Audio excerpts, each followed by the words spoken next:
इस लेक्चर में हम लोग बाकी के बचे कंसंट्रेशन टर्म्स के बारे में पढ़ने जा रहे हैं। ये एक और एक्स्ट्रा है जो कि कोई खास कंसंट्रेशन टर्म नहीं है, बट एक छोटा सा टॉपिक है जो हम लोग को पढ़ना है, जैसे कि volume strength of H2O2 solution. तो चलिए देखते हैं volume strength of H2O2 solution क्या होता है। तो volume strength of H2O2 solution होता है equal to volume of O2 obtained in ml at STP by decomposition of H2O2 in 1 molar solution. देखिए ये क्या है कि H2O2 एक लिक्विड होता है जिसको H2O2 डाईहाइड्रोजन ऑक्साइड कहते हैं। ये जब रिएक्ट करता है मतलब डिकम्पोज होता है तो 2 मोल H2O और 1 मोल O2 देता है। अगर 2 मोल H2O2 डिकम्पोज होता है तो 2 मोल H2O मतलब 2 मोल पानी और 1 मोल H2O2 गैस देता है, सॉरी 1 मोल O2 गैस देता है। तो ये बोल रहा है ना कि वॉल्यूम स्ट्रेंथ ऑफ H2O2 का मतलब होता है कि सपोज m मोलर सॉल्यूशन है अगर, तो उससे हम लोग को कितना गैस, कितना ml गैस मिल रहा है, उसी को हम लोग वॉल्यूम स्ट्रेंथ उसका कहते हैं। कि उससे हम लोग को कितना O2 गैस ऑब्टेन हो रहा है उसी को हम लोग वॉल्यूम स्ट्रेंथ कहते हैं ml में। जैसे कि सपोज 50 ml अगर हम लोग को O2 मिल रहा है तो उसका वॉल्यूम स्ट्रेंथ हो गया 50। अगर 100 ml O2 गैस हम लोग को उसके डिकम्पोजिशन से मिल रहा है तो उसका वॉल्यूम स्ट्रेंथ हो गया 100। तो जितना ml गैस हम लोग को मिलता है H2O2 के डिकम्पोजिशन से उसका वॉल्यूम स्ट्रेंथ हो जाता है उतना ही। इसको समझने के लिए आप बेसिकली ये समझिए। सबसे पहले देखिए 100 ml सॉल्यूशन मतलब m मोल H2O है। सपोज ऐसा लेते हैं कि 1 लीटर सॉल्यूशन में m मोल ऑफ H2O2 है। 1 लीटर सॉल्यूशन 1000 ml में 1 m मोल H2O2 है, यानी कि उसका मोलरिटी कितना हो गया m। तो 1 ml सॉल्यूशन में कितना होगा m/1000 मोल H2O2 होगा। ये समझ में आ रहा है ना। अगर 1000 ml में m मोलर है तो 1 ml में कितना होगा m/1000। 2 मोल H2O2 में कितना होगा 22.4 लीटर O2 मिलता है। देखिए यहाँ पे 2 मोल से हम लोग को 1 मोल O2 मिल रहा है, तो 2 मोल H2O2 से हम लोग को इतना ml O2 मिल रहा है। तो इतना मोल से कितना मिलेगा ये देखिए, ये जो m/1000 मोल से इतना मोल से कितना मिलेगा, तो m/1000 मोल्स H2O2 हम लोग को कितना देगा m/1000 इंटू 400 ml देगा। ठीक है, सिंपली इससे मल्टीप्लाई कर दिए हैं। ये 2 मोल H2O2 से इतना मिल रहा था तो इतना मोल से हम लोग को इतना मिलेगा। तो इसका क्या मतलब हो गया, यहाँ पे वॉल्यूम स्ट्रेंथ अब यही जो है, यही जो टर्म है यही वॉल्यूम स्ट्रेंथ हो जाता है। समझ में आया। सॉरी यहाँ पे इंटू 2 होगा ना। ये 2 मोल से इतना मिल रहा था तो 1 मोल से कितना मिलेगा इस डिवाइड बाई 2, और इतना मोल से कितना मिलेगा m/1000 से मल्टीप्लाई कर दिए हैं। तो यही जो v है, ये जो टर्म है, ये यहाँ से यहाँ तक का जो ये टर्म है यही वॉल्यूम स्ट्रेंथ कहलाता है। Is equal to 11.2 molar ml O2 एट STP। जितना मोलर, जितना ml O2 हम लोग को STP में मिलता है वही उसका वॉल्यूम स्ट्रेंथ हो जाता है। और ये होता है volume strength is equal to 11.2 into molarity. Molarity किसका H2O2 का, ये H2O2 का मोलरिटी है। ठीक है ना, ये H2O2 का मोलरिटी है। तो हम लोग यहाँ से अगर हम लोग को वॉल्यूम स्ट्रेंथ दिया तो हम उसका मोलरिटी कैलकुलेट कर सकते हैं। अगर मोलरिटी दिया है तो वॉल्यूम स्ट्रेंथ कैलकुलेट कर सकते हैं। ये एक बेसिकली एक शॉर्ट फॉर्म आ गया, यहाँ पे सिंपल फॉर्मूला आ गया कि volume strength is equal to 11.2 into molarity. इतना ml हम लोग को मिलता है O2। जैसे कि यहाँ पे देखिए अगर दिया है 20V H2O2 सॉल्यूशन, मतलब कि इसका वॉल्यूम स्ट्रेंथ कितना है 20V है। इसको 20V लिखा जाता है, ऐसे भी समझ सकते हैं आप, V इज इक्वल टू 20, कोई दोनों में डिफरेंस नहीं है। तो V इसका 20 दिया तो हमको क्या पता है V इज इक्वल टू क्या होता है 11.2 इंटू मोलरिटी। तो अगर हमको यहाँ पे मोलरिटी फाइंड करना है तो क्या होगा V/11.2 इक्वल टू 20/11.2। तो ये कितना हो गया 1.786 मोलर। ठीक है, तो इसका मोलरिटी हो गया 1.786 मोलर। तो ये क्या था सिंपली कि अगर सपोज m मोलर एक सॉल्यूशन दिया है H2O2 का, तो उससे हम लोग को जितना ऑक्सीजन मिल रहा है वही उसका वॉल्यूम स्ट्रेंथ कहलाता है। सिंपल सा फॉर्मूला है इसका, V is equal to 11.2 into molarity. ये हमारा सिंपल सा फॉर्मूला है, इसको आप ध्यान में रखिएगा। इससे अगर शायद क्वेश्चन आया, ऐसे तो जनरली आता नहीं है, बट ये टॉपिक समझने के लिए अच्छा था इसलिए मैंने बता दिया। चलिए अब देखते हैं वेपर डेंसिटी क्या होता है। वेपर डेंसिटी होता है molar mass of gas divide by molar mass of H2। ठीक है, वेपर डेंसिटी क्या होता है कि मोलर मास ऑफ गैस का molar mass divide by molar mass of H2।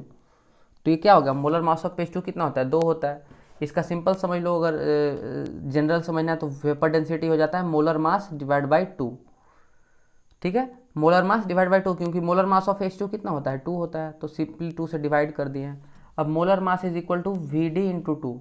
Molar mass क्या हो गया, वेपर डेंसिटी इंटू 2 हो गया।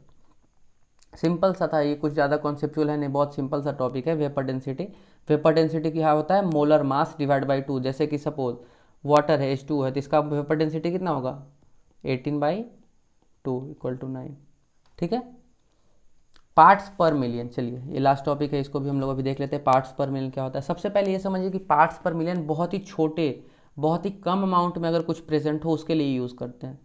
जैसे कि सपोज एक बड़े से टैंकर में 1 लीटर 1 kg चीनी मिला हुआ है, या फिर एक बड़े से टैंकर में 1 मुट्ठी हम लोग नमक डाल दिए, तो वहाँ पे क्या है, वो बहुत ही कम मात्रा में है, तो वहाँ पे हम लोग मोलरिटी मोलरिटी ये सब बहुत बड़ा टर्म हो जाता है। जैसे हम लोग एटॉमिक स्ट्रक्चर में क्या पढ़े थे कि अगर एटम का मास हम लोग को चाहिए, एटम का मास के लिए हम लोग केजी ग्राम नहीं यूज़ कर सकते क्योंकि वो बहुत छोटा है।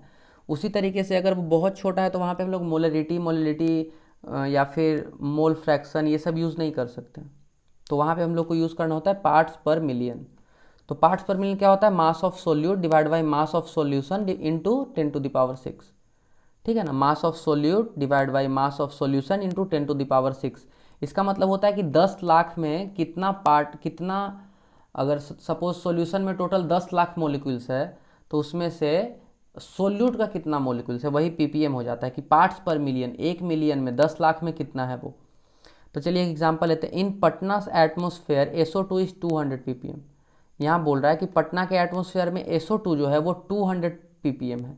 इसका मतलब क्या है कि 200 ग्राम H2O है, SO2 10⁶, यानी कि 10 लाख ग्राम ऑफ एयर में प्रेजेंट है। इसका मतलब हुआ कि 200 ग्राम SO2 कितना गैस में, कितना ग्राम ऑफ एयर में है, 10⁶ ग्राम ऑफ एयर में 200 ग्राम SO2 है। 200 ppm मतलब कि 1 मिलियन में 200। ठीक है, इतना सिंपल सा टॉपिक है ये, बहुत ही कोई ज़्यादा कॉम्प्लिकेटेड है नहीं कि इसको समझने में बहुत प्रॉब्लम होना चाहिए। अब यही पार्ट्स पर बिलियन होता है, जैसे कि पार्ट्स पर बिलियन, पार्ट्स पर बिलियन में कुछ नहीं, सिर्फ 10⁹ हो जाता। पार्ट्स पर बिलियन हो जाएगा, यही सिंपल मास ऑफ सॉल्यूट हो जाएगा, मास ऑफ सॉल्यूशन हो जाएगा। अगर ये बहुत और ज़्यादा छोटा हो तो वहाँ पे हम लोग पार्ट्स पर बिलियन यूज़ करते हैं, 10⁹।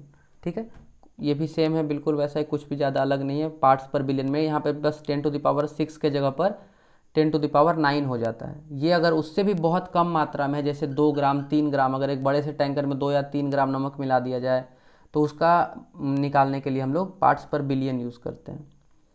अब चलिए एक क्वेश्चन कर लेते हैं। 1 ml H2O contains 0.1 gram CaCl2, then calculate its concentration in ppm। इसका ppm में कंसेंट्रेशन निकालने बोल रहा है। तो यहाँ पे क्या दिया है हमारे पास इन्फॉर्मेशन, क्या क्या दिया है, तो मास ऑफ सोल्यूट कितना है, मास ऑफ सोल्यूट 0.01 ग्राम, और मास ऑफ सॉल्यूशन कितना है। हाँ, इसमें एक बहुत इंपॉर्टेंट चीज़ याद रखिए कि मास ऑफ सॉल्वेंट और मास ऑफ सॉल्यूशन बराबर है। Mass of solvent is equal to mass of solution. ये क्यों है, क्योंकि यहाँ पे आप देख रहे हैं सोल्यूट बहुत कम है, इतना कम है कि उसको हम लोग नेग्लेक्ट कर सकते हैं। अगर 1000 लीटर में 2 ग्राम चीनी मिला दे तो उसका मास नेग्लिजिबल है, उसको हम लोग ना भी कंसिडर करें तो कोई फ़र्क नहीं पड़ेगा।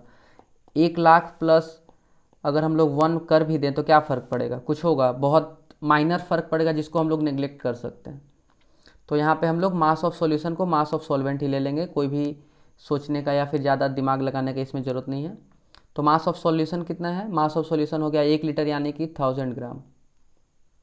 जनरली हम लोग 1 लीटर को एक 1000 ग्राम लेते हैं, या फिर 1 ml को 1 ग्राम लेते हैं स्टैंडर्ड। अब हम लोग ppm निकालते हैं। ppm क्या हो गया, 0.01 mass of solute divide by mass of solution 1000 into 10⁶। ये हो गया 0.01 इंटू 10⁻³ इक्वल टू 10। तो ये क्या हो गया, 10 ppm। ठीक है ना, तो इसमें क्या हो गया, CaCO2 concentration of CaCO CaCl2 is equal to 10 ppm, 10 parts per mil, मतलब कि 1,00,000 ग्राम पानी में 10 ग्राम CaCl2 प्रेजेंट है। ठीक है, ये हो गया हमारा क्वेश्चन। तो ये कुछ बहुत ज़्यादा ट्रिकी या फिर बहुत ज़्यादा कॉम्प्लिकेटेड कुछ है नहीं, इसमें सिंपल सा है सब कुछ, बस थोड़ा सा ध्यान देना है आपको, कोई भी दिक्कत नहीं आनी चाहिए इसमें। मैंने अपने हिसाब से जितना हो सका मैंने अपने समझाने का ट्राई किया। अगर कोई भी डाउट हो तो प्लीज़ आप कमेंट सेक्शन आपके लिए खुला है, पूछ सकते हैं। तो मिलते हैं आपसे अगले क्लास में, आज के लिए।